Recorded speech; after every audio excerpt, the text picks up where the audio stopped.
साहब, मैं ख़ुद ये 3 रुकनी कमेटी ने कल धरने में जाके मुज़ाकरात की दावत दी थी जमात इस्लामी के वफ़द को। आज जमात इस्लामी का वफ़द यहाँ पे वो तशरीफ़ लाए, उनसे बैठकर बात हुई। जो 35 कारकुनान की फ़हरिस्त उन्होंने दी है जो अभी तक गिरफ़्तार हैं जनूबी पंजाब के अज़ला में, हुकूमत ने फ़िलफ़ौर उनकी रिहाई का ऐलान किया है और उन्हें कहा है कि कोई सियासी वर्कर जो है उनका गिरफ़्तार नहीं होगा। उस हवाले से वो उनकी रिहाई के तमाम अहकामात जारी कर दिए गए हैं। बड़े अच्छे माहौल में, बड़े खुशगवार माहौल में बात हुई। देखिए, वज़ीर-ए-आज़म पाकिस्तान का विज़न ये है कि मुल्क को हमने डिफ़ॉल्ट से बचाया था और हमारा विज़न है पाकिस्तान को चलने दो। ये पाकिस्तान को चलने दो का जो विज़न है, इसके तहत हम चाहते हैं कि पहले ही 200 यूनिट वाले जो सार्फिन हैं, प्रोटेक्टेड नॉन प्रोटेक्टेड दोनों, 50 अरब रुपए की सब्सिडी एक गर्मी के 3 माह के लिए दी गई है ताकि उनकी बिजली के बिलों में कमी वाक़ई हो और उनके लिए गुजर बसर आसान हो। और देखिए, मुल्क को डिफ़ॉल्ट से बचाना बड़ी जान जोखों का काम था। 2018 में हम तो महंगाई 4% पे छोड़ के गए थे, मगर जिन हालात में ये मुल्क की भागदौड़ हमें मिली, ये आसान काम नहीं था। मुल्क को डिफ़ॉल्ट से बचाया है, IMF का मुआहदा तय पा गया है।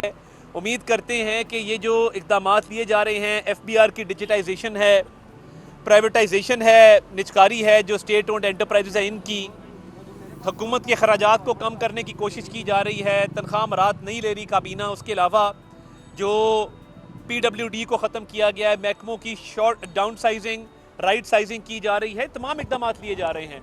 तो हम समझते हैं कि खराजात में कमी से, निजकारी से और इसके साथ साथ जो मुआशी इस्लाहात हैं, FBR की डिजिटाइजेशन से फिस्कल स्पेस भी पैदा होगी और ये आवाम तक रिलीफ मुंतकिल किया जाएगा।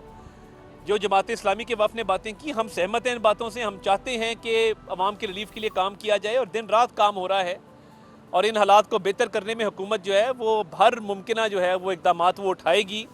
और विजन हमारा यही है कि खुशहाल खुद मुख्तार पाकिस्तान हो।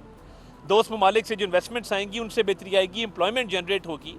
चाइना हमारा भी वफ़द गया है, वज़ीर तवानाई, वज़ीर ख़ज़ाना ने बड़ी तफसील से बात की। वज़ीर तवानाई वापस आएंगे, वो भी तफसील से बात करेंगे। तो वो बैरूनी सरमायाकारी के ज़रिए, एम्प्लॉयमेंट के ज़रिए, और देखिए हमने ये बाहर के ममालिक में कहा है कि हमारा कॉस्ट ऑफ प्रोडक्शन के फ़राहम किए जाएँ, इन्वेस्टमेंट बढ़ेगी और रुपया मुस्तहकम करना ये सबसे अहम कदम था। आपको याद है कि कभी 300, कभी 320 जो डॉलर के मुकाबले में रुपए की कदर थी वो फ्लक्चुएट करती रहती थी। डिफ़ॉल्ट से बचाने के बाद अल्लाह का शुक्र है कि रुपया मुस्तहकम हुआ है, उससे एक्सपोर्ट में मदद मिलेगी, उससे महंगाई कम होगी। उम्मीद करते हैं कि इंटरनेशनल मार्केट में अगर ऑयल की प्राइसेस कम रहीं तो तेल की मद में भी रिलीफ सामने आएगा। ये तमाम चीज़ें डिस्कस हुई हैं। एक टेक्निकल कमेटी जिसमें वज़ीर पानी और बिजली उनको शामिल किया गया है, इसके साथ साथ सेक्रेटरी जो तवानाई है उनको शामिल किया गया है। इसके अलावा एक FBR के नुमाइंदे को शामिल किया गया है, वज़ारत ख़ज़ाना के नुमाइंदे को शामिल किया है। कल हमारी कोशिश है कि जो अगला दौर हो इन मुज़ाकरात का, उनमें मामलात खुश असलूबी से तय पा जाएँ और ये धरना जो है यहाँ से ये इनको हम रुखसत करें बड़ी इज़्ज़त आबरू के साथ। और मामलात के हवाले से हम सारे पाकिस्तान की बेहतरी चाहते हैं और उसी एजेंडे पे कारबंद है। अमीर मकाम साहब, ये बताइएगा, अमीर मकाम साहब बात करेंगे, फिर डॉक्टर साहब बात करेंगे, मुफ्ती उसके बाद फिर सवाल है। अच्छा ताड़ा साहब, ये बताइएगा कि आपकी जो इलेक्शन कैंपेन थी नून लीग की, उसमें ये कहा गया था कि 300 यूनिट आवाम को फ्री देंगे, इस पर पूरी आपकी इलेक्शन कैंपेन जारी रही है। बिलावल साहब का ऐलान था इलेक्शन कैंपेन का। मैं देखिए, बात ये है, वज़ीर-ए-आज़म साहब ने ऑलरेडी एक सोलर ट्यूबवेल्स का मनसूबा शुरू किया। क्यों किया? अभी हम बलूचिस्तान गए, 38,000 सोलर ट्यूबवेल जो हैं वो बाकायदा तौर पे लगना शुरू हो गए हैं। मनसूबा तैयार है। 70% हम अखराजात बर्दाश्त कर रहे हैं, 30% बलूचिस्तान की हुकूमत कर रही है। पूरे पाकिस्तान में सोलर ट्यूबवेल्स के लिए हुकूमत पंजाब, हुकूमत सिंध, हुकूमत खैबर पख्तूनख्वा के साथ मिल के एक बैंकिंग फाइनेंसिंग मॉडल ला रहे हैं ताकि ये 10 लाख ट्यूबवेल अगर लग गए, सालाना $2 अरब की इम्पोर्ट बिल जो तेल की मद में है उसकी बचत होगी। तो ये सोलर की तरफ इसलिए मूव किया जा रहा है ताकि एक रिलीफ मिल सके। बिजली का सिस्टम जो है ओवर बर्डन है, उस पर जो है वो बर्डन कम हो सके। ये सोलराइजेशन के प्रोजेक्ट, ये जो सब्सिडी वाला सारा मामला है, ये इसीलिए किया जा रहा है और Aahista Aahista green renewable energy की तरफ हम मूव कर रहे हैं।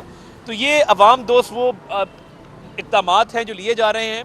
और 200 यूनिट की हमने बात की, 50 अरब रुपया डेवलपमेंट बजट में से काट के जो दिया है वो सिर्फ इसलिए दिया है कि बिजली के बिलों की मद में रिलीफ मिल सके। ये बताइएगा कि इस्लामाबाद को आपने बंद करके धरने को रावलपिंडी मूव किया। रावलपिंडी के शहरी मुश्किलात में इस वक्त, ये बताइएगा जमात इस्लामी की तरफ से स्पेसिफिक कितने मुतालबात आपके सामने रखे गए हैं और जायज़ कितने मुतालबात हैं, कितनी संजीदा है हुकूमत इनके मुतालबात मानने में, क्योंकि धरना भी जारी है, ख़त्म नहीं हुआ। देखिए, हम सब पाकिस्तानी हैं। सूबों की और शहरों की तफरीक को मैं इस तरह से पोर्ट्रे नहीं करना चाहता। बात यह है कि एक धरना था, उस हवाले से एक लोकेशन लियाकत बाग की तय हुई, लियाकत बाग में ही जलसा होना था। सड़कों पे वैसे भी हम डिस्करेज करते हैं कि शहरियों की ज़िंदगी को जो है वो आसान बनाया जाए। आमतौर रफ्त में मुश्किलात होती हैं, मरीज़ होते हैं, अस्पताल पहुंचना होता है, लोग अपने रोज़गार की तलाश में निकलते हैं, ज़रिया माश कमाने जो है वो निकलते हैं। तो इसलिए ये अभी उन्होंने साइड पे एक रोड खुली है, कोशिश है कि ये लियाकत बाग के अंदर ही ट्रांसफ़र हो। इसको जल्द इंशाल्लाह ताला जो है वो ख़त्म कर दिया जाएगा। 10 मुतालबात हैं जिसमें ज़्यादातर बिजली के हवाले से हैं, कुछ ज़राअत के हवाले से हैं, कुछ टैक्सेस के हवाले से हैं। तो उस पर टेक्निकल कमेटी कल बैठेगी और उम्मीद है कि कल कोई ना कोई खुश असलूबी से इसको मंतकी अंजाम तक पहुँचा दिया जाए। उन्होंने कहा कि बैनुल अक़वामी मुआहदे नहीं है। एक जानिब आप कह रहे हैं कि इंटरनेशनल इन्वेस्टर्स आएंगे, अगर इसी तरह धरने और एहतजाजी सियासत की वजह से मुआहदे मनसूख होते रहे तो देखिए, कोई इस पे देखें टेक्निकल, मैं इस पर इसलिए कमेंट नहीं कर रहा कि टेक्निकल कमेटी बनाई है जो बातचीत करेगी। अभी ना कोई हम इस हवाले से ऐलान कर रहे हैं, ना कोई इस हवाले से जो है वो कमिटमेंट कर रहे हैं। जो टेक्निकल मामलात हैं, टेक्निकल कमेटी बैठ के हमारे बैनुल अक़वामी मामलात को देखते हुए, हमारी कमिटमेंट को देखते हुए उसके मुताबिक कोई ना कोई रिव्यू करें। कितने बजे आपका दोबारा? देखिए, कल इसी मकाम पे इंशाल्लाह ताला दोपहर 12 साढ़े 12 बजे को टाइम तय हो रहा है। जैसे ही हतमी टाइम तय होगा आपको बता देंगे। जमात इस्लामी का एहतजाज